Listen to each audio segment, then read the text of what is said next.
participar. Bom, não sei, digam o que é que se passa. Eu não tenho assim nada preparado, visto que vocês. Eu posso também, se calhar, olha, eu posso pegar nas respostas dos vossos formulários, ahm, e tentar também perceber se há alguma coisa que eu vos possa ajudar. Nos formulários em que vocês se inscreveram, Lúcia, eu já encontrei o teu. Camila, tenho que encontrar. Tenho que encontrar o teu, peraí. Hum,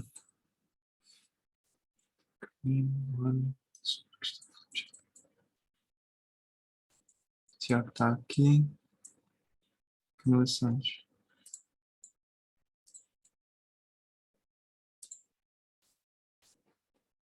Espera, dá um segundo. Só para ver se é o mesmo e-mail. Ok, pronto. Já vos encontrei. Hum,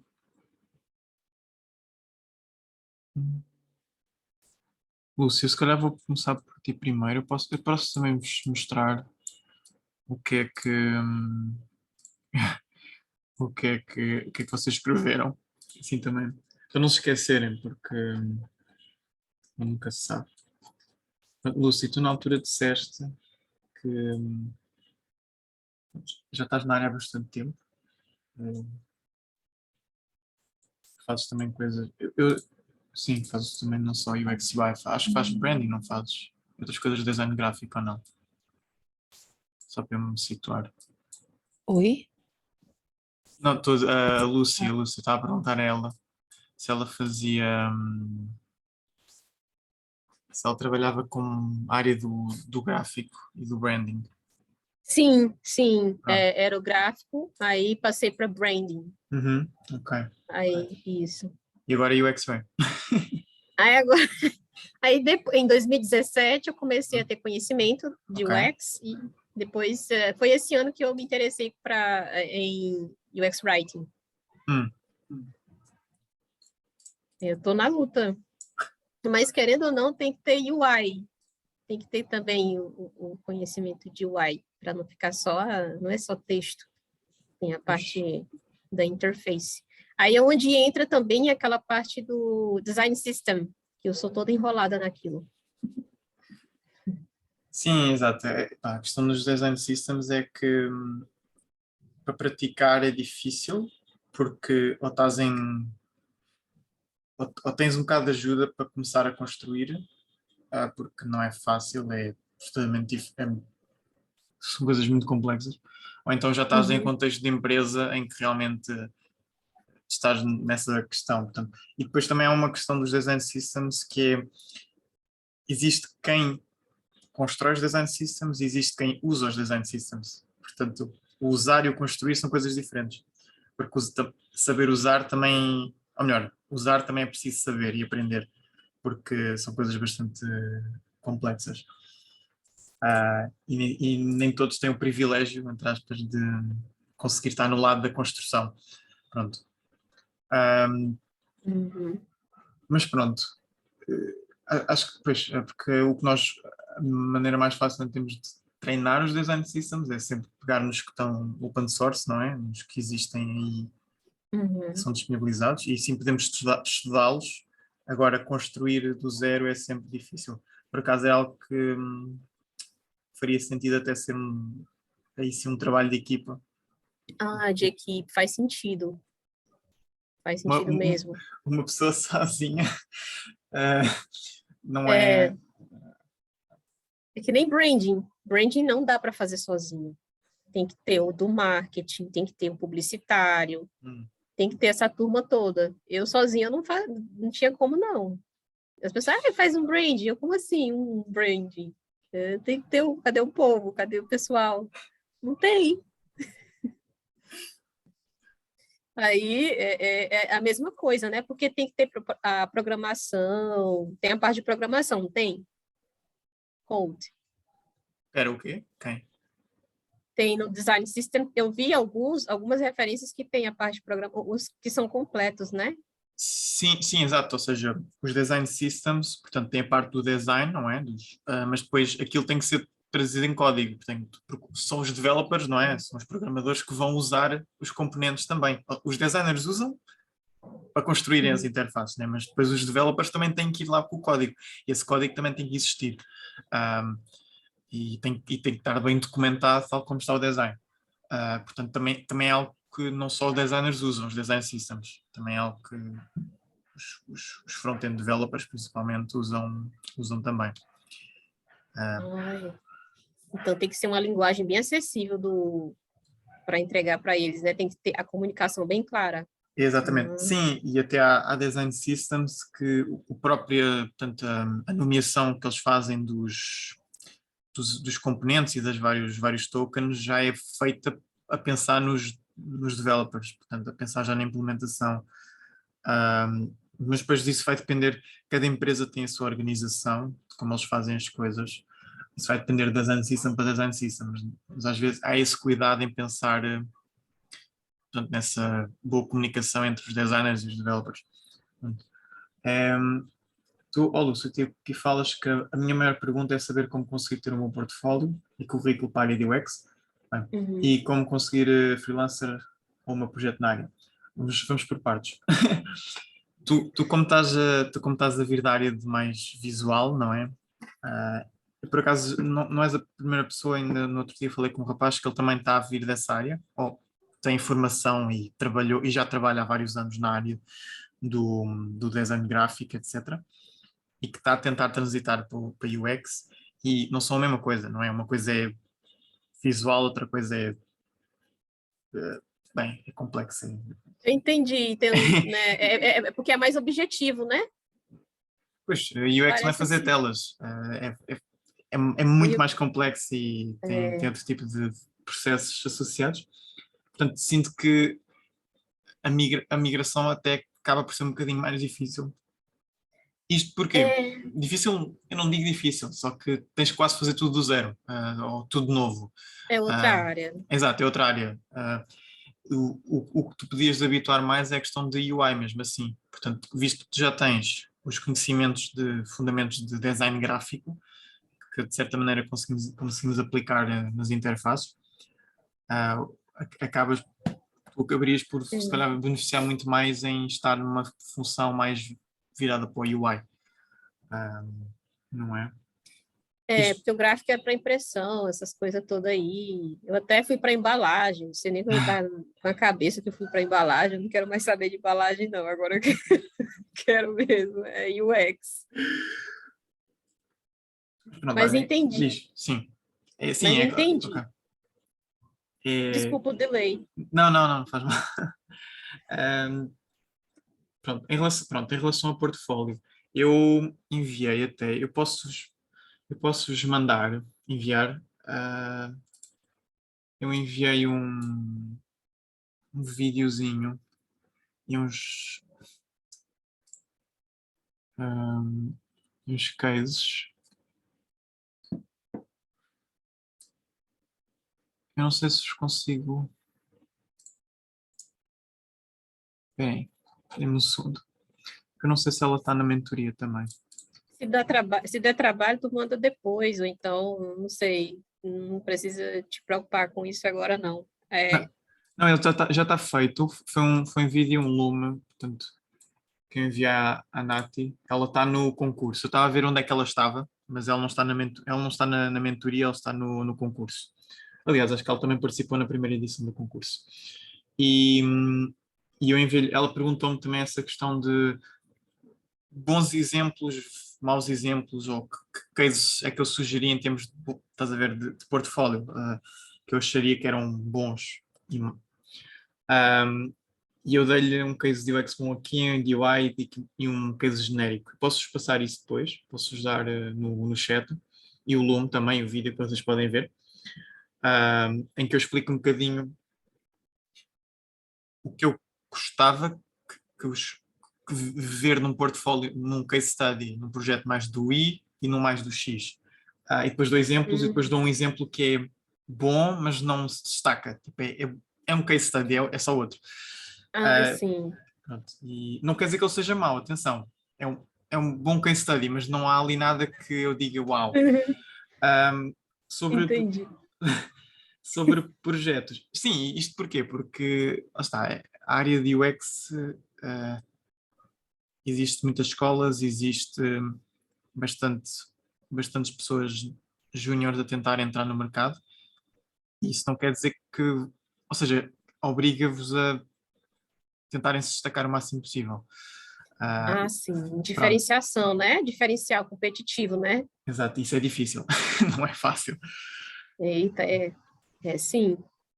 Em UI eu sinto que é mais fácil, porque em UI, em termos de visual, não é, de interface, é muito fácil, é fácil perceber o que é um bom design e um mau design. É claro, uma pessoa que tem olho para isso vai perceber logo o que é que está bem, o que é que está mal, e o que é que podia estar melhor até ao detalhe. Em UX, eu sinto que é muito mais vago, porque cada projeto tem a sua estrutura e são coisas diferentes, e acaba por ser mais difícil às vezes tentar se destacar nessa parte, porque mesmo que tu olhes para outros exemplos, vais sempre achar bem, mas aquilo é a situação daquele projeto, não do meu, então eu tenho que fazer isto diferente, pois, e também leva muito mais pesquisa, leva muito mais texto, mais documentação, mais recolha de informação e tentar ligar toda essa informação e além da pessoa ter que fazer o projeto, tem que saber escrever, tem que saber storytelling e tentar, tem que saber col colocar informação importante para o recrutador quando olha para o projeto, conseguir perceber logo à primeira, não é? Não perder muito tempo. Portanto, tem outros detalhes, enquanto o UI é visual e aquilo em 2 segundos eu percebo logo se uma pessoa tem uma boa interface ou não. É de caras. Pronto. Um, É complicado. E o Excel não dá para trazer para o visual como o UI. Assim, não dá, não. É mais difícil trazer para o visual do que o UI, o UX. É mais difícil. eu posso então passar isto. Agradeço muito, hein? Pronto, mas a questão, lá está, eu por acaso, quando tiver tempo e se calhar até ao final de maio eu consigo fazer, eu nunca vi isso. Alguém que, quando tu pedes, dá-me um exemplo de um projeto, não há ninguém que tenha criado uma espécie de projeto ideal, de case study ideal, estás a ver, mesmo que seja falso, que tenha todos os tipos de elementos que sejam relevantes, estás a ver, tipo, seja uma amostra, um template perfeito. E eu estava a pensar tentar fazer isso, uh, para não ter que falar apenas, ou não ter que ir buscar outros exemplos e apenas mostrar o meu exemplo. De, olha, isto é assim que eu estou a dizer. Obviamente que é sempre a minha visão, mas o que Sim. eu acho, tendo em conta o que eu vejo, e eu ainda não comecei isso, mas eu queria fazer algo do género, um para UX, um para UI, para ver essa diferenciação. Uhum. Que eu nem próprio dou, por exemplo, eu podia tipo, ir ao meu portfólio super desatualizado, que, em termos de projetos de UI, porque eles têm, é um portfólio de UI, não é de UX. Um, ele tem um ou dois projetos que eu até digo hoje, é um bom case study, estás a ver? Não é um case study, nós vamos chamar case study, é um redesign, um projeto. Talvez o melhorzinho, eles não são maus, mas todos eles têm algum ponto que eu gosto. Este tem um antes e o depois, o que é um bom princípio para fazer, quando se faz redesigns, não é? Principalmente em UI, mostrar o que era antes, porque isto foi um projeto real, foi para um cliente, mostrar o que era antes, o que foi depois.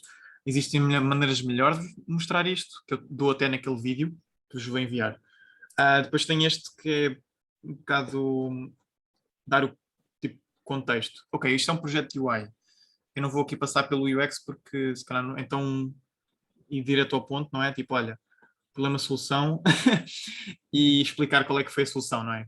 Qual é que é a interface. E não, Entendi. em vez de mostrar as telas todas, tipo um conjunto gigantesco, ir passo a passo, não é? De Uhum. o que é importante no aplicativo que eu fiz. Então, dar um bocadinho de descrição. Isto podia estar mais completo, só estou aqui a dizer que isto é um bom começo, não é? Eu fiz isto em 2 horas. Não a app, mas o case study. Portanto, se eu perdesse um bocadinho mais tempo, conseguia fazer algo mais... Minha nossa, 2 horas só. Acho que eu faria em 2 meses. Sim, sim, porque este foi o meu último, ou seja, isto foi feito em maio, espera aí, deixa eu ver. Não, 23 de Abril, olha, está a fazer um ano, basicamente. Portanto, já não utilizo o meu portfólio há um ano. Este foi o meu último projeto de case que eu fiz do princípio ao fim e publiquei. Tenho outros meio acabados que nunca publiquei, mas eu tenho, estás a ver aqui rascunhos? Só para teres uma noção, eu fiz acho que 12 projetos antes de ter o meu primeiro trabalho, tipo o meu primeiro projeto freelancer. 12 projetos. E mini projetos e redesigns e desafios, tipo 12, acho, 12 ou 13. E estão todos aqui nos rascunhos. Acho que o único que se aguentou foram estes dois, sim. Esse do Spotify, nossa, tá muito. Todos estão muito bons, assim, só pela capa. Este Spotify, eu mudei um bocadinho a lógica. Normalmente as pessoas fazem do aplicativo, né? Mas eu não, eu fui para o website. Eu mudei o website porque na altura eu achei que o website estava assim um bocadinho estranho. Então eu dei assim o meu toque. Também eu perdi mais tempo a fazer o projeto no Behance do que propriamente as telas. Tipo, o projeto, estes designs, eu demorei muito mais tempo a fazer isto. Mas pronto, do que propriamente o projeto em si. Dá mais trabalho. É porque tem que vender, né? Assim, Exato. Mas pronto, isto é o problema de UI, né? Uma pessoa tenta fazer os projetos mais bonitos no Behance do que propriamente o projeto em si. Mas sim, eu fiz bastantes projetos até chegar a este, que foi o último. Portanto, eu aqui já estava habituado, não é? Eu já estou habituado a montar isto tudo facilmente. Agora, no início, é sempre mais lixado. Para UX, epá, os projetos que eu fiz do UX, lá está, nunca fiz um case study nunca publiquei um case study porque eu não quero ser associado ao UX, estás a ver? Eu quero UI. Ah, tá, entendi. Tipo, tudo aqui é UI e esse é o objetivo. É tua característica principal ali. Exato, tipo, eu não queria para uma empresa fazer um trabalho de UX designer ou de pesquisa, nunca. Não. Um, É especialista em UI, então, no caso, se exato. especializar e ficar muito bom em Mas para a UI. gente começar, a gente consegue já começar indo para o UI ou tem que ter um perfil mais generalista?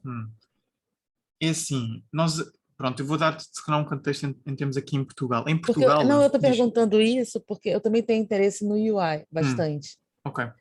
Então, Eu acho que faz sentido sempre ter bases do UX. Não ligo tanto de pesquisa, porque pesquisa nem é design propriamente, é pesquisa. Mas acho que o mais importante, se fosse uma pessoa mais focada no UI, é ter a noção portanto, de arquitetura de informação, em termos de estruturação de conteúdos, em termos de páginas de ligação entre. Portanto, quando falo em estruturação de conteúdos, falo em termos de páginas e em termos de conteúdos dentro da própria página, não é? Bastante, muito boa capacidade em termos de análise de benchmarking, não é? De concorrência, principalmente projetos de UI. Se eu não estou a fazer pesquisa, a minha pesquisa tem que ser algo mais rápido. Desk research, concorrência, portanto, analisar o que já é feito, ter o olho para o que é feito bem e tentar replicar ou melhorar até isso. E depois a questão de wireframes, user flows, task flows, essas coisas, que é um bocadinho, lá está, é um bocado tudo menos pesquisa.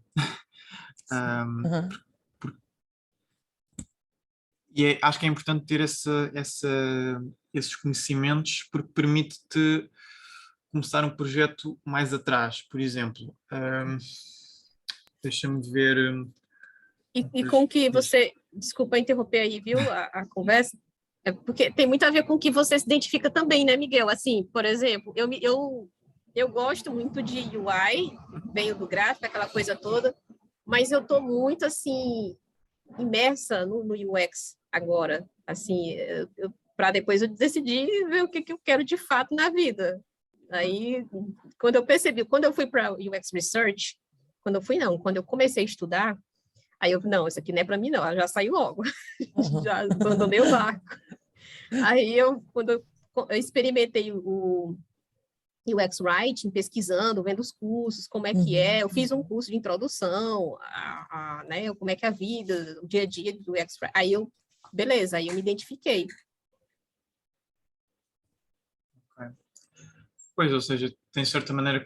Mas atenção, UX Writing também é importante para UI, porque se tu fores uma pessoa que escreve nas interfaces...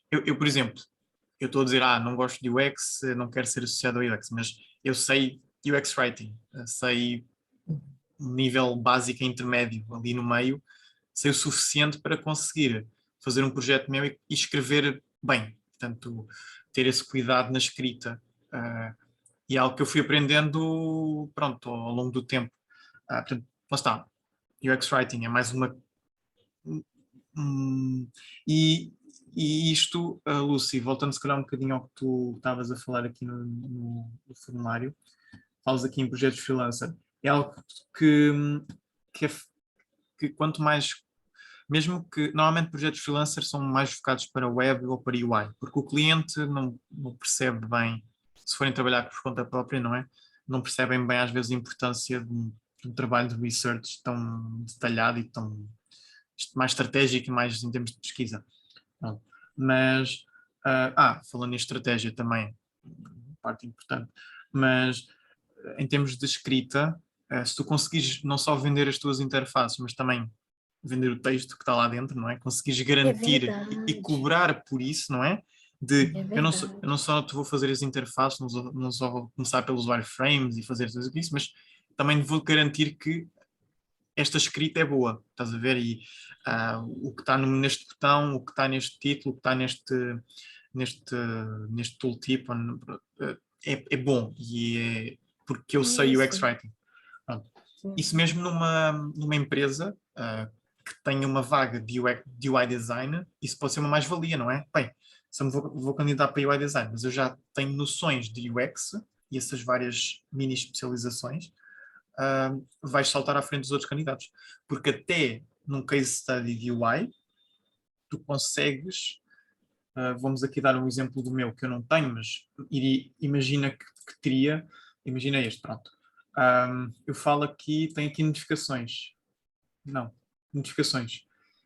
Esta notificação podia estar escrita de uma determinada maneira. Eu podia mostrar aqui, fazer aqui algum tipo de highlight e puxar e explicar porque é que eu tinha escrito desta maneira a notificação. Apesar de ser um projeto de UI, eu podia justificar também as minhas escolhas em termos de porque é que isto está escrito, ou seja, vamos aqui em baixo, porque é que está escrito assim, Search Story, não outra coisa, estás a ver? Porque é que isto está aqui, disse, esta oferta expira em, porque é que não está escrito de outra maneira? Não sei. Eu aqui não pensei muito, se calhar, mas... Mas, menina, entendi. E, pois, Miguel, tá aí uma coisa. Hum, Porque eu vi o pessoal de research falando que, como eles são de research, não é sim, muito. Não tem como eles mostrarem o trabalho deles no Behance. Aí muitos vão para o Medium, exato. para outras coisas. E O eu não Notion, quero ir para o Medium, um negócio, essas coisas. Não, eu quero ir para o Behance, eu quero ok. mostrar o UI também. Uhum. Então, pois, aí torna-se um bocadinho mais difícil, mas não é impossível. Eu vou tentar mostrar um exemplo. Espera aí. Nós no Notion, acho que vocês têm acesso a isso, mas eu cá em baixo. Meu Notion tá tão feinho, tá? Tem só uma bonequinha, Vou só uma fazer. bonequinha lá. Não fiz mais nada. Eu, por acaso, entre o Medium e o Notion, prefiro o Notion porque o Notion permite colapsar informação. Vocês estão a ver um case study às vezes que tem muito texto, ponham-se às vezes na posição do recrutador e às vezes veem lá no Medium tipo 14 minutos de leitura. Como é que vocês retiram o sumo, não é? O importante. O Notion Exato. permite colapsar informação ou pôr em subpáginas, não é? E permite também mais customização em termos de highlights, não é? De fazer aqueles callouts, pôr em quotes, portanto, consegues destacar melhor os pontos importantes no Notion. No Medium não. Por isso é que eu mesmo assim preferia ver alguma coisa no Notion. Portanto, a pessoa ter a sua página no Notion, estás a ver? Nós temos aqui um template. Nunca mexi muito neste template, mas imagina, a pessoa tinha este template, estás a ver? Vocês podem duplicar. Tem aqui os projetos. E aqui tem isto copiei de outro, está uma mistura entre case studies. Eu não gosto muito desta estrutura, eu queria mudar isto um bocadinho. É aqui onde eu queria fazer aquele projeto perfeito, vá. Mas ainda não tive tempo, isto está copiado de outras coisas. Mas o resto da estrutura do Notion está boa, portanto a pessoa tinha isto, por exemplo, no LinkedIn, não é? Tinha o link para o Notion, olha, está aqui o meu portfólio, e aqui embaixo tinha os projetos, pronto. E o Notion permite depois fazer também todo o tipo de... além de fazer índices, que é muito bom, o Medium não faz isso, também permite fazer outras coisas. Pronto, isto foi uma à parte para vos mostrar o quê? Aqui no e-book da carreira e portfólio, neste portfólio, tem cá uns exemplos. Eu estou para fazer também um curso de Notion, não sei onde é que tem. Por acaso, eu estava a pensar em fazer algum tipo de workshop de Notion. Não sei o que é de fazer. Pode, faça. Olha, porque tem muita gente que está migrando, começando aí, né? Até portfólio, não é? Tipo, construir o teu portfólio no Isso, Notion. Isso. Vou pensar nisso. Eu tenho, por acaso, alguns aqui embaixo. Vocês têm aqui onde criar os projetos, está aqui Notion. Eu tenho aqui sugestões de pessoas, estão aqui 3 exemplos, de pessoas que têm portfólios no Notion. Eu usei esta inspiração, fiz um benchmarking, não é? Tipo, e criei este que eu vos mostrei agora. Eu sinto que este é um modelo muito bom. O foco nos projetos, tem aqui digamos, quase um botão principal, não é? Eu tirava se calhar aquilo sobre mim, só deixava o contacto do meu para os meus projetos.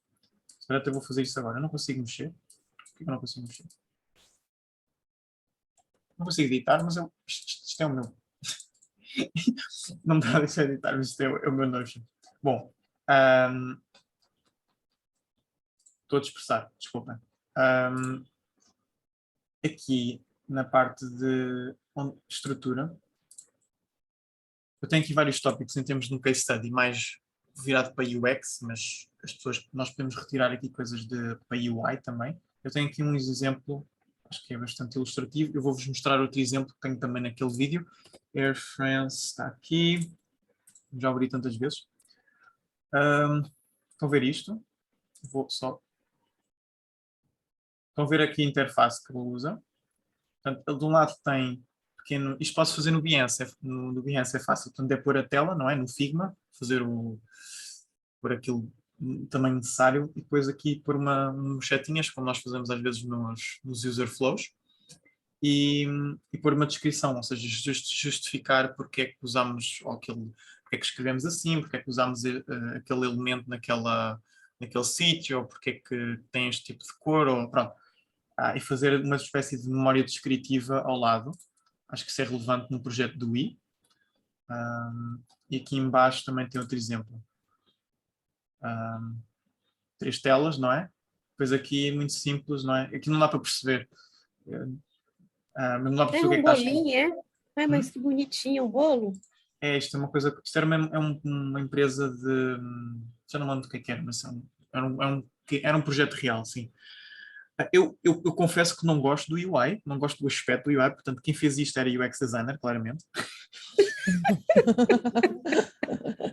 Mas a maneira como eles apresentaram o UI está muito boa, portanto, eu aqui ignorava completamente o UI, porque isto é claramente um portfólio de UX, porque realmente eu consigo perceber ao detalhe porque é que estão estas coisas aqui, não é? Não é... Ou foi UX ou developer? Por exemplo, aqui estão aqui umas viewer cakes, portanto, ver os bolos, e tem aqui algumas setas, e aqui ele diz categorias principais.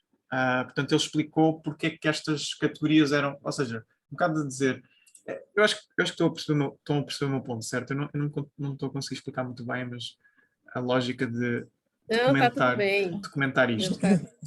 Eu vou-vos mostrar outro exemplo, que é este case study, este é o que eu vos vou mandar. Ele em termos de UX está mediano, medíocre, nada de interessante, à exceção dos testes de habilidade, eu gosto da parte disso, mas eles fizeram uma coisa muito boa no UI. Wireframes, que também é importante para UI, obviamente. Em vez de aparecer uns wireframes, vou-vos mostrar, eu não tenho aqui um case study, eu devia ter um exemplo para isto, mas em vez de mostrar uns wireframes só as telas, não é? Tipo, um retângulo gigantesco de telas, ela conseguiu, foi uma rapariga que fez, consegue guiar pelo processo. Portanto, eu começo aqui, não é? Mas tem aqui umas setinhas. Portanto, eu consigo ver como é que tudo está ligado, não é? Como é que tudo se conecta entre o projeto. E tão grandes o suficiente para eu conseguir lê-los. Eu consigo ler o que é que está aqui. Não é aqueles que às vezes estão minúsculos. E eu consigo, pronto. Há este tipo de como é que eu ia dizer? Guiar visualmente a pessoa, não é? Até cá abaixo, portanto, e acaba aqui nesta. Mas o que eu gosto mais, tem aqui um Style Guide. O que eu gosto também aqui do Style Guide, algo para UI, é porem os vossos componentes, não só apenas o texto, as cores, não é? Mas porem também os componentes que nós usamos, não é? Como não é um design systems, atenção, não vamos pôr coisas que nós não construímos, nem usamos, mas às vezes o que se usou, o que é que eu não gosto, por exemplo, aqui? Repararam que ela aqui tem, são 5 botões diferentes? Botão. Pronto. Problemas que eu noto aqui. O padding não é consistente aqui. Este setting, este chevron, devia estar mais perto do button, porque eles são, em termos de para criar algum tipo de proximidade, não é? Que são coisas relacionadas uma com outra. Este header não está alinhado ao centro, como vem o espaço de cima é mais pequeno que o espaço de baixo, não está alinhado com este chevron. Isto são aqueles detalhes que diferenciam um UI designer de um excelente UI designer. Obviamente uma pessoa tem que ter olho para detectar isto. Isto também está desalinhado, o Air France, vejo claramente, porque está aqui ícones muito pequenos. Já repararam? Eu mal consigo clicar nisto. Comendo um hambúrguer está desalinhado. Sim. Normalmente os ícones têm eles têm normalmente um tamanho que é às vezes os 24 por 24 pixels, um tamanho mínimo. Às vezes até podemos pôr os 48 por 48. Mas isto não tem 24 por 24, provavelmente. Ou então está muito pequenino. É aqui mesmo assim como vem, podia estar um bocado maior. Está muito junto ao logo, eu com o dedo mal tenho que tocar mal consigo tocar no. Se eu pensar que o logo leva à página principal, eu provavelmente ia estar sempre a tocar no logo em vez de estar a tocar no menu hambúrguer. Tinha um problema de dedos, não é? Não é acessível para. Pronto. E aqui já teríamos a entrar em outras coisas. Pronto. O que é que eu gosto bastante? É isto. Pode falar, Miguel, pode falar aí à vontade, sem problema.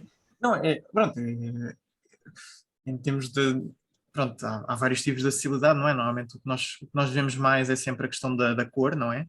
A cor, mas também os mais fáceis e um UI designer também precisa de ter essa noção de coisas de acessibilidade, tal como um UX designer. Mas talvez as acessibilidades as deficiências mais fáceis, entre aspas, de solucionar num design é a parte visual. Bem, é garantir que as coisas têm contraste e mesmo com algum tipo de deficiência visual as pessoas consigam distinguir na mesma. Por exemplo, para vos dar um exemplo do Webflow, eles têm aqui já embutido Vision Preview e têm tipo vários tipos de problemas visuais em que tu podes testar o site. Estás a ver? Consegues perceber que mesmo assim todos eles são diferentes. Portanto, todos eles conseguem se distinguir pela cor. Obviamente tem o texto, mas a cor, todos eles dá para, exceto, este aqui é quase tudo roxo. Green Blind. Este aqui é deficiente. Pronto. Pronto, são pequenos detalhes que muitos website builders já trazem. Mas depois também há aquela acessibilidade que é o espaço nos botões, o espaço nos ícones, tudo o que é clicável tem que ser, vocês têm que contar com o dedo, não é? O dedo também, nem toda a gente tem um dedo pequenino, há pessoas que têm um dedo maior. E eu sei que, se eu vos tentar aqui buscar outra vez, que eu já não me lembro, Deixa-me ir buscar um curso. Posso ver? Não. Não é design. O que nós usamos nos cursos. Princípios das interfaces. Vamos aqui a botões. Não, eu não sei onde é que estava aquilo.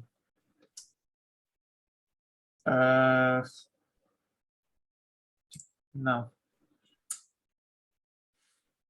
Agora ele está lento, porque tem muito conteúdo. Mas eu tinha alguma informação sobre.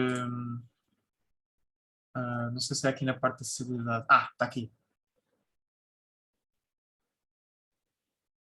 Estão a ver? A questão do step. Então, eu estava a falar nos 24, portanto, o ícone em si, o tamanho dele pode ser pequenino, mas deixar espaço à volta o suficiente para que eu, o dedo, principalmente no mobile, consiga clicar sem problemas. Obviamente podemos não ir para os 44, mas deixar sempre uma área considerável à volta. Principalmente às vezes quando estamos a fazer menus hambúrgueres e tem um ícone ao lado, ou tem um logo e o menu hambúrguer, ter em conta estas coisas. Pronto. Onde é que, desculpa a interrupção, Miguel, mas onde é que eu encontro esse princípios de user interface? Isso aí é no como é que esqueci? Até esqueci o nome do negócio, meu Deus. Notion. É no Notion isso aí ou no Slack?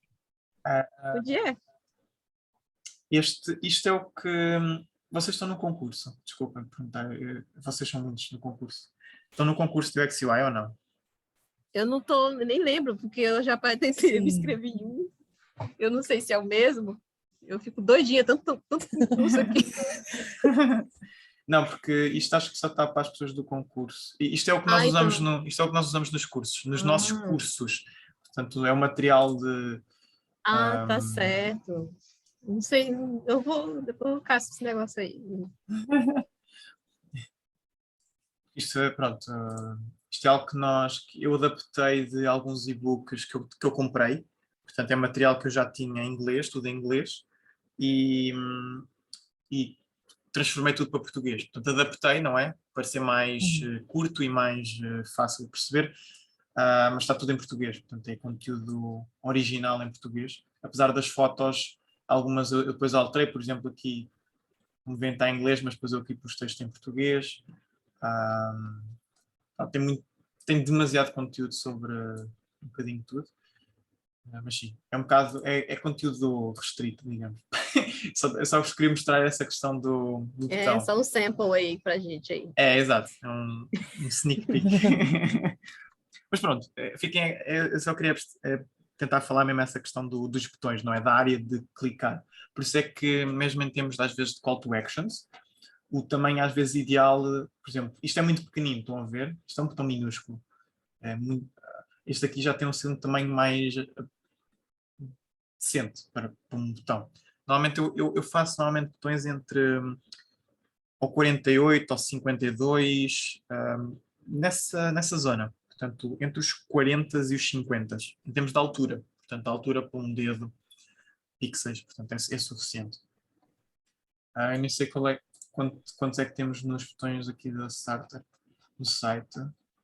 Aqui um botão, deixem ver. Eu tenho para aí, acho que tem 48. 16. Não, tem 56. Pronto, é um botão até bastante alto. Mas como veem, não é assim muito alto. Ele é o mesmo no mobile, portanto, funciona muito bem para o mobile também. Mas pronto, até 40 e muitos e 50 tais, acho que é uma altura perfeita para botões. Pronto. Voltando aqui, eu ainda não passei o que é que queria realmente mostrar. É isto. Estão a ver como ela apresenta o design. O antes, portanto, o que estava previamente ela fazer o redesign, e os problemas que haviam e que ela testou e que ela fez, eu não sei se ela fez testes de estabilidade antes ou depois, mas ela devia ter feito antes, pronto. Ou fez antes, espera aí, deixa eu ver. Não me lembro. Personas, entrevistas. Não, ela fez entrevistas. Não, mas ela fez. Ela na entrevista falou da app. portanto ela já tinha insights, ok. Mas, por exemplo, ela tinha estes insights, não é? Mas colocou-os aqui de novo. Provavelmente nós na fase de pesquisa já colocámos isto, estão a ver? Tipo de problemas é que encontramos em determinadas partes do processo. Mas elas no UI fez questão de nos apontar visualmente para onde é que estava o problema, portanto, de certa maneira, enviesar de maneira positiva o recrutador, não é? De colocar o recrutador a olhar para onde tu queres que ele olhe, aqui portanto, com estes tracinhos vermelhos, e depois o depois, não é? Como é que ela solucionou o problema. Portanto, aqui passou para isto.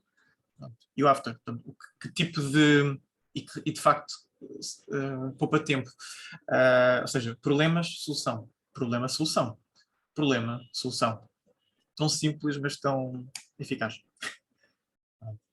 Isto é que eu gosto bastante. Pronto. Isto Muito bom. Pronto. Uhum. É o que eu acho que pode ser uma evolução entre uma diferença entre um case study de UI bom e um muito bom. Estás a ver? Estão a ver?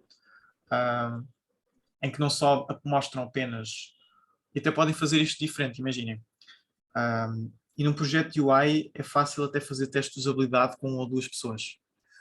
Se vocês até podem pedir, dependendo se for no vosso target, mais ou menos, da aplicação, do aplicativo, podem até pedir amigos, por exemplo, façam testes de usabilidade rápidos, selecionem 1 ou 2 tarefas, não é? Queiram que eles façam. Façam uma chamada de Zoom, de Meet, e depois façam tipo isto, não é? Olha, eu fiz alguns testes de usabilidade, esta pessoa fez 4 destas tarefas, recolhi estes insights, e aí mostrem depois como é que alteraram no design, não é? Ou seja, se vocês não fazem uma pesquisa generativa, portanto, entrevistas, coisa mais de discovery, não é? Façam algo de teste de usabilidade para também justificarem este antes e depois, não é? Olha, antes isto estava mal, porque falei com algumas pessoas e detectei estes problemas, então estou aqui a solucionar. E acho O que isso ROI, é... Minha mãe está-me a ligar. Bom. desculpa aí, eu pensei alto demais sobre o ROI aí, negócio de mostrar os resultados, né? Espera, isso é uma pergunta para a Camila? Não, comentando aqui para vocês mostrar o resultado, né? Sim.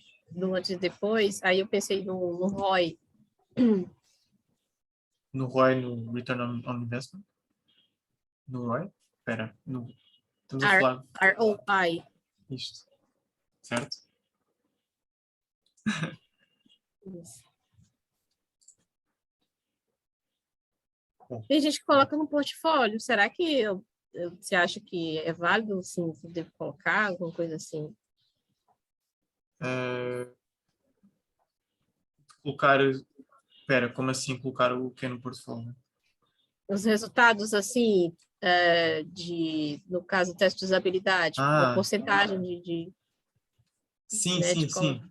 Se tiveres esses dados, convém, né? Portanto, se realmente isso foi implementado, ou então se fizeste teste com várias pessoas e conseguiste perceber que, por exemplo, testaste com o aplicativo atual e se calhar X% só fizeram, X% não acabaram a tarefa, ou não acabaram determinadas tasks, ou detectaram determinados problemas, quando fazes o redesign, podes testar de novo, não é? E vês o antes e o depois em termos de métricas, não é? Por exemplo. Ou então, se já foi implementado na empresa, eles também têm acesso a essas coisas, às vezes, em termos de conversão, em termos de outro tipo de métricas que eles tenham. Pode, a partir de um website bem desenhado, dependendo do que é que serve, mas vamos imaginar que é um website de e-commerce, não é? Se ele está melhor desenhado, não é? Vai vender mais, não é? Vai ter mais conversões em termos de... vai ter mais vendas, vai ter menos carrinhos abandonados, vai ter outro tipo de... Pronto, e se esses dados vocês tiverem acesso quando for o vosso design implementado, é perfeito. Depois podem pôr no case study ou atualizar o case study com isso, com esses dados. Sim, acho que seria isso a pergunta. Sim, deu certo, respondeu bem. Obrigada aí, viu? Já deu para Quando nós estamos raciocinar, né? quando nós estamos a praticar e não estamos em contexto de pronto, um projeto real, ou não há tempo para isso, apenas nos testes de habilidade, não é? Testar o antes e testar o depois e ver a diferença, não é? No redesign, isto funciona quando não estamos a criar nada do zero. Portanto, quando estamos a melhorar algo já existente. Fazer testes de habilidade com o aplicativo atual e repetir as mesmas tarefas no novo e perceber o que é que mudou. Se realmente mudou para melhor, a partir de irá mudar, se vocês fizeram um bom trabalho, e dar esses números, não é? Dar esse tipo de estatísticas. Para testar trabalho. Eu nunca fiz isso, ou melhor, nunca fiz isso nos meus projetos, não é? Nem vejo isso normalmente. Eu vi um case study, olha, acho que foi desse da Nati. Deixa-me só aqui ver. Ai. Ela, o portfólio dela, ela tem no Behance. Não sei porque é que eu não lembro desta. Não é no Behance. É no Medium. Ela tem aqui um case. Fogo, está difícil. Clicar no sítio certo. Aqui, a Brazilian Solar Energy Company, pronto. Isto é um case muito simples, mas eu gostei da simplicidade do projeto. Portanto, existe aqui um contexto, não é? Depois sobre a empresa, ok, já existe o produto. Eles fizeram um processo, pronto, tem aqui uma coisa muito simples, quais é que eram os problemas e que tipo de mudanças é que foram implementadas, não é? Aqui é uma fase muito simples de soluções. Não, isto nem sei o que, peraí. Não me lembro o que é que era isto, mas onde eu quero chegar é isto, os resultados. Portanto, estão a ver, resultados. Greater Problem Solvability, mas tem aqui um número, não é? 60% em numbers of customers dentro de 2 meses. Portanto, de acordo com o projeto que eles fizeram, de acordo com com as soluções apresentadas, conseguiram aumentar o número de clientes. Isto é algo em termos de return on investment, não é? Que pode ser feito. Mas ela só pode saber isto depois de ser implementado, não é? Depois de 2 meses de ser implementado. Pronto. Voltando aqui. Camila, eu posso se calhar ir aqui ao teu. Em termos de freelancer, Lúcia, há uma sessão de feedback, uma sessão de mentoria sobre isso. Podes também dar uma olhadela. Mas resumindo muito rapidamente, existem algumas plataformas de freelancer que fazem projetos para o Brasil. A Bossa Box é um exemplo, acho eu. Não sei como é que é o processo de entrada e de veto em termos de profissionais lá dentro, mas devem existir outras plataformas no Brasil. Também existem plataformas internacionais, o Upwork, o Freelancer, o Fiverr. E aí eu sentia que seria, para uma pessoa nova, em termos de freelancer, seria uma maneira mais fácil de entrar no mercado de freelancer, porque eles tratam dos clientes por ti, portanto, eles trazem dos clientes, não é? Se te realmente conseguires dominar em questões de ter uma boa descrição, boas imagens, em termos de vender o teu perfil bem. A partir daí, podes depois passar para um contexto mais pessoal, não é? Sem intermediários, neste caso sem plataforma, mas isso requer que tu tenhas algum tipo de marca pessoal, quase de personal branding estabelecido numa rede social, por exemplo, LinkedIn ou Instagram. Isso demora tempo e dá trabalho. Sim. E também requer algum tipo de contacto já, portanto, que tenha algum tipo também já de dinheiro que consigas ou fazer anúncios ou chegar a pessoas que, pronto, em termos de chegar a esses clientes, mas a minha ideia seria, acho que a ideia sempre mais sem custos é personal branding, não é? Desenvolver uma marca à tua volta, criando conteúdo e aí vais levando tráfego para ti, não é? As pessoas vão vendo o que é que estás a postar e depois vão, olha, esta pessoa é interessante, eu gosto do conteúdo desta pessoa, vou pagar por um projeto meu. E muita gente faz isso através do LinkedIn ou do Instagram. E dentro do mercado formal mesmo, para quem está começando e quer começar com UI, existem vagas que trazem essa demanda ou é mais fácil tentar fazer o portfólio voltado para o UI e na hora de aplicar aplicar para vagas de UX, mas que demandam mais a parte de UI. Ok. Bom, pois, é assim, eu tenho uma visão, ok, existem algumas empresas que mais maduras, em termos com uma maturidade mais elevada, que já fazem uma separação clara entre UI e UX, portanto já têm vagas específicas para UI, o que é bom, eu gosto de ver isso, não é? E isso acho que seria sempre o foco de uma pessoa que está a UI, é candidatar só a vagas de UI. No entanto, existem algumas vagas, principalmente são as vagas de UX UI, quando há UX UI designer, que normalmente não têm, pedem um bocadinho de tudo, ou de vagas de product design também, pedem um bocadinho de tudo, mas pedem bastante parte visual, portanto a questão de wireframes, user flows, mockups, UI, portanto essa parte é o foco, pelo menos aqui em Portugal é o que acontece. Vagas de UX UI é mais focado em UI, não tem tanta parte de pesquisa, a parte de recolher insights, digamos, resolver o problema em si, não é? Tem um bocadinho, mas tu com o básico consegues lá chegar. Pronto. Isto é o que eu acho. Depois tens vagas só de UX, que basta ler a descrição, que bem, eles que não pedem nada de interface. E a partir daí, pronto, a partir daí é difícil candidatar-se a isso, mas eu sinto que podias tentar apontar mais para vagas de UX UI ou UI mesmo. Podemos até fazer um teste, não sei, vamos aqui ao LinkedIn. Eu posso procurar em Portugal para ver, para vocês também perceberem um bocadinho o estado, ou o estado miserável do mercado em Portugal. Tem aqui uma vaga de UI. Vamos ver o que é que esta vaga pede. Mas isto também é Volkswagen. Não é propriamente uma pequena empresa. Ok, vamos comparar um UX UI. Ai, chatos. Uma vaga UX UI, eu não sei, eu não conheço estas vagas. E uma vaga se calhar só de UX. Deixa-me procurar uma vaga só de UX. Se existe, normalmente não existe. Porque eles não sabem. Aqui, é Pixel Matters, é uma empresa bastante conhecida.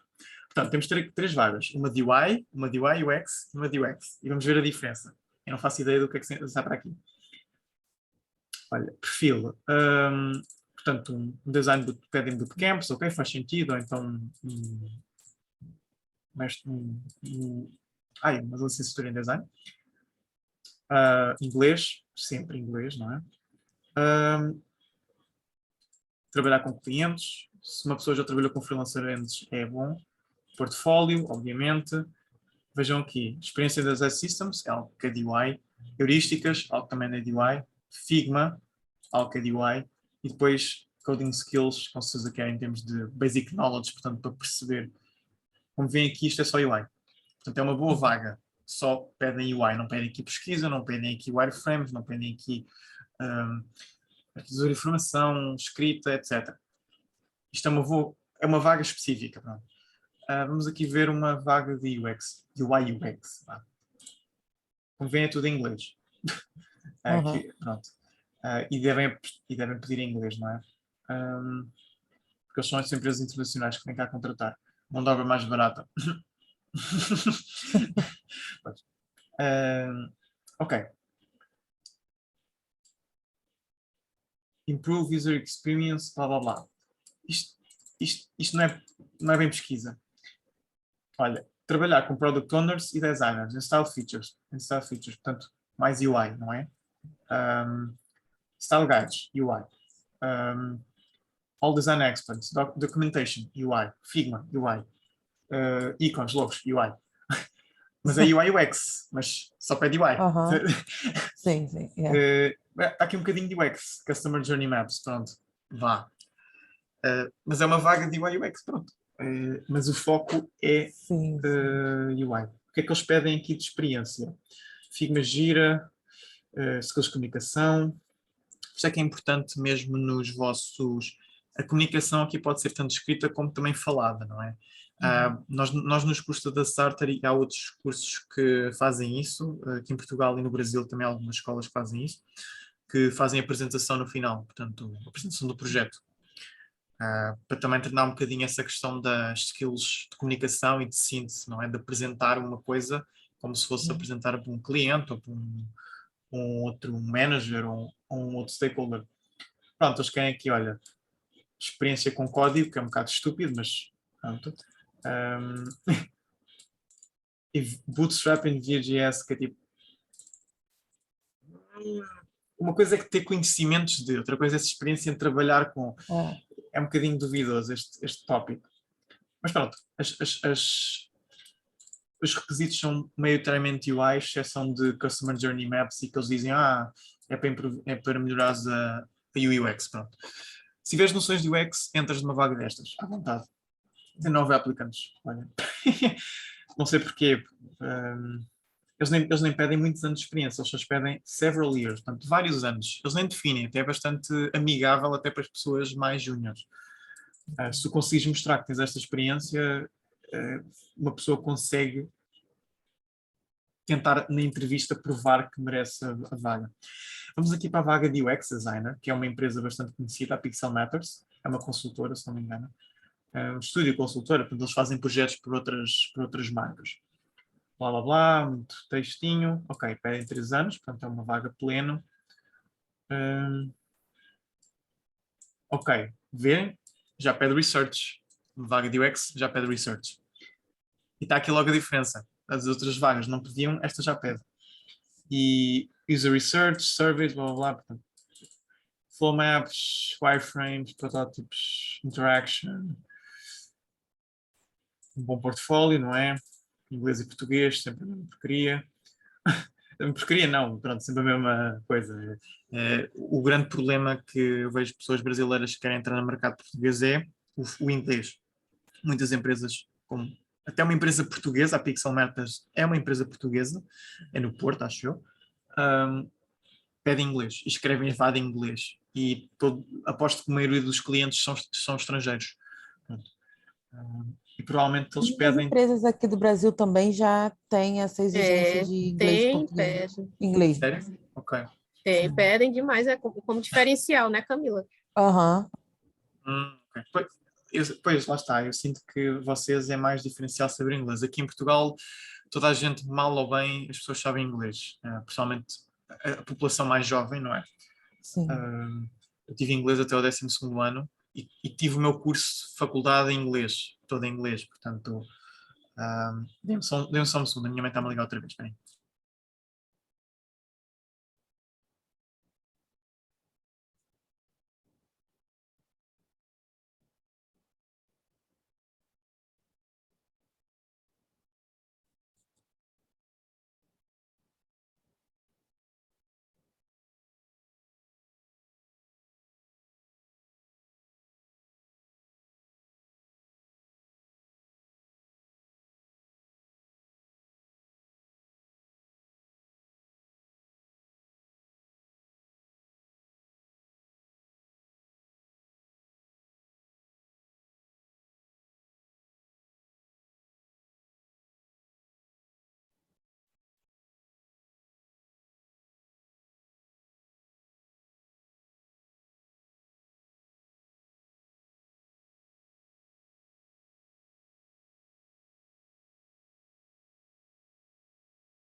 Desculpem.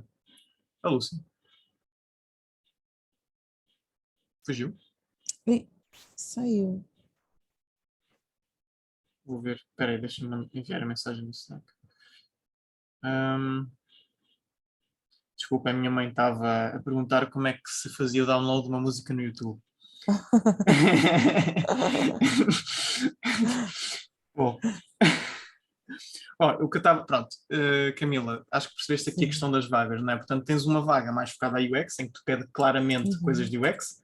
Depois, estas de UX e UI, aqui no meio termo, vão sempre pedir mais UI. Acho que é algo que tu podes candidatar, visto já teres bases de UX Writing, tens um bocadinho de Research e tens a noção de UX em geral. Depois tens as vagas mais específicas. Portanto, eu tentava apontar mais para as UX UI e as UI Designer, pronto.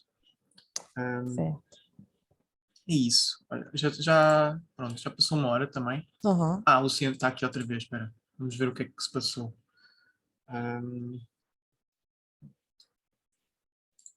Tem sala de espera, está de joining, ok, vou só esperar que ela entre. Mas tem assim mais alguma questão? Isto é o teu e-mail, certo? É o teu formulário. Exato. Isto é mais sobre pesquisa. Olha, por acaso, em termos de cognitive biases, nós vamos lançar vamos a criar um e-book. Vai ser grátis à partida, acho eu. Se bem que ele nos custa dinheiro, mas acho que vai ser grátis.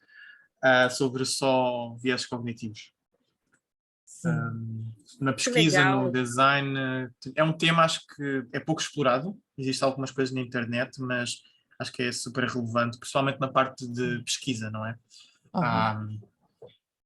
Pronto. A questão do mercado ainda recebe profissional júnior sem experiência. No mercado português, sim. No mercado brasileiro, duvido. Que triste. Aqui temos poucas pessoas ainda a formarem-se, não é? Porque a escola que forma mais rápido é a Ironhack, mas custa 7.500 euros. E forma maioritariamente estrangeiros, porque são estrangeiros que vêm para cá, para Portugal, estudar. Portanto, pessoas portuguesas temos poucas a formarem-se, então o mercado não tem muitas exigências, não é? As pessoas aceitam o que vem das escolas. Isso é mau, atenção, é mau a longo prazo, porque estás a pôr pessoas pouco qualificadas a subir rapidamente na empresa, enquanto no Brasil sinto que já há algum tipo, como há maior controle sobre quem entra, acaba as empresas por escolher o melhor candidato, não é? Talvez, não sei, nem sempre se é assim, depende dos processos seletivos, e acaba também por melhorar a empresa nesse aspecto, mas isso torna o processo seletivo mais competitivo. Portanto, eu diria que não, é difícil. Convém sempre ter 2, 3 projetos já, se forem reais ainda melhor, e são projetos que, além de terem que ter o projeto, têm que ser diferenciadores. Na parte UX é mais difícil, de UI ainda sinto que há muitos maus UI designers por aí. Vou reformular a questão. Há muitos UX designers que não têm um foco em UI, porque UI é difícil de aprender, há muitos detalhes associados a isso. Portanto, é algo uma área onde, se vocês gostarem realmente disso, conseguem explorar, não é? Se ficarem muito bons e quase que se especializarem mais na parte de interface.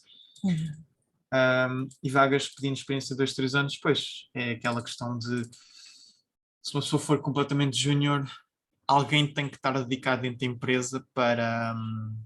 pensem assim, num contexto de empresa. Muitas vezes são empresas que estão a tentar escalar e aumentar a equipa de design, não é? Tem poucas pessoas ainda e, como é uma coisa cada vez mais importante, estão a tentar aumentar a equipa. Mas eles querem uma equipa com pessoas que já sabem. Ou seja, não tem ninguém disponível para ensinar o júnior. Porque já são poucos. Ou seja, estas pessoas, estas empresas que neste momento estão a pedir designers júniores com alguma experiência, são empresas que daqui a 3, 4 anos vão finalmente conseguir pedir júniores sem experiência, mas ainda vai demorar um bocadinho, porque neste momento não devem ter capacidade para ensinar a pessoa. Ou a pessoa já vem muito bem ensinada, isso é difícil, ou tem dinheiro para pagar vários cursos, pronto, não é? Ou então é lixado. Mas acho que é isso, sim. E tu perguntas que a mentoria vai focar também na migração de carreira, apenas dúvidas. Pois, ficamos um bocadinho de tudo, não é? E um bocado de falar de tudo. Sim. Pronto. Não sei, Lucy, Camila, tem mais alguma questão? Obrigada. Não. Não, Por enquanto, não. Eu caí aqui, não sei como foi isso, não vi mais ninguém, aí eu voltei aqui.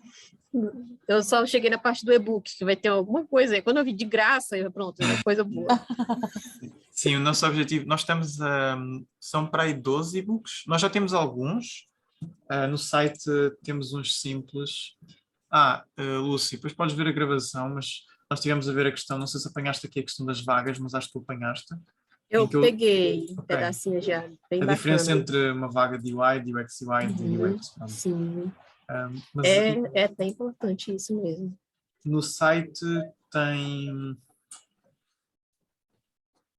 não é aqui. Vamos aqui aos cursos. Eu devia estar aqui, eu depois tenho que mudar isto, mas está aqui e-books. E os e-books que estão aqui são só de este que eu vos mostrei, o de portfólio, não é? Que é este. Eles são bonitinhos. Tem introdução a UX e introdução a UX Writing, que está em inglês, que nós vamos depois transformar em português. Portanto, vai haver uma versão atualizada. Isso, eu quero criar mais, nós estamos a criar quase 10, 12 e-books para lançarmos de maneira grátis ou parcialmente grátis, para ter e-books, não é? Porque o que nós na Da Starter vendemos não é propriamente o conteúdo, quer dizer, as pessoas quando compram o curso não é propriamente pelo conteúdo, é pelo acompanhamento, portanto é por teres alguém dedicado a ti e ao projeto que estás a fazer. O conteúdo é um bocado, o conteúdo encontras na net. Eu trabalho em termos de arranjar e curar o conteúdo, mas pronto, por isso é que nós também queremos deixar um bocadinho estes e-books de graça.